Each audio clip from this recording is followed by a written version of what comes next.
Bishop of Newcastle. Thank you, and thank you for your time today. I have a couple of questions. The first is around the theme of conscientious objection, please, to Greg Lawton and Laura Wilson. The Royal Pharmaceutical Society and others have highlighted the importance of ensuring that pharmacists who hold a conscientious objection are protected under the bill. Are pharmacists then currently sufficiently protected under the conscientious objection clauses, and would pharmacies benefit from the opportunity to opt out of the provision of assistance on an organisational level? Yeah, we believe there should be an opt-in for any healthcare professional who will be involved in the process. We think that's in patients' interests, and we think it's in the interests of healthcare professionals to know exactly who's going to be sort of involved in the process around that individual. We welcomed the sort of no duty to participate, and we welcomed the inclusion of a clause around supply, which then protects the pharmacists. We possibly would strengthen some of those to clarify the difference between sort of the provision of assistance and participating in the provision of assistance. Two separate clauses which seem to be used within the bill, and potentially where one is mentioned, the other should be mentioned to offer that overall clarity on where conscientious objection and criminal liability it can be afforded.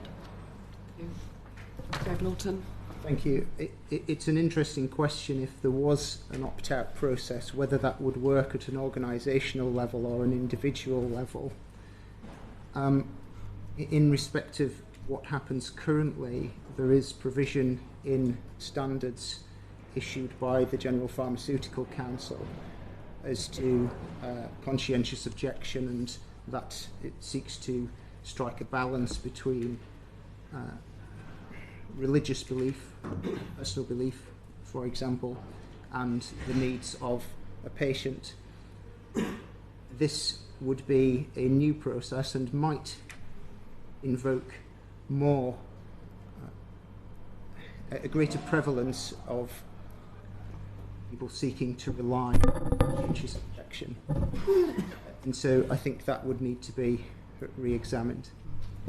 Thank you. And just briefly, if I may, one more question to all three of you, and it just picks up on something that Baroness Finlay referred to in her question, and that was about the mention of the device in the bill. And I wonder if any of you can comment on the question of how will a device deliver a peak level rapidly to ensure deep sedation and before the person is paralysed and unable to breathe?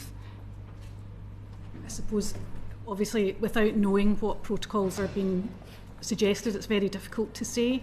It could take the form of an injection, it could take the form of a device to be used with some form of medicine delivery pump, but without knowing what protocols are being considered, I think it's very difficult to say how that would be managed in practice. I would agree with that. I was wondering what device the draftsperson had in mind.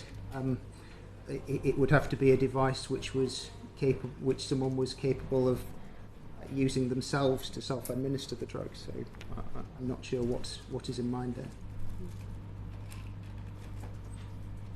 If I could just add, when we're looking at the provisions in the bill to consider its workability, we think about a wide range of devices that would be being used at the time, right from patient positioning devices and bedside frames through to syringes and infusion kits and monitoring equipment like pulse oximeters through to the sorts of devices that you're talking about. So actually it's quite a wide range of devices that might be needed during the process. So when we're considering workability of the bill, that's the sorts of things that we've been considering in looking at those provisions.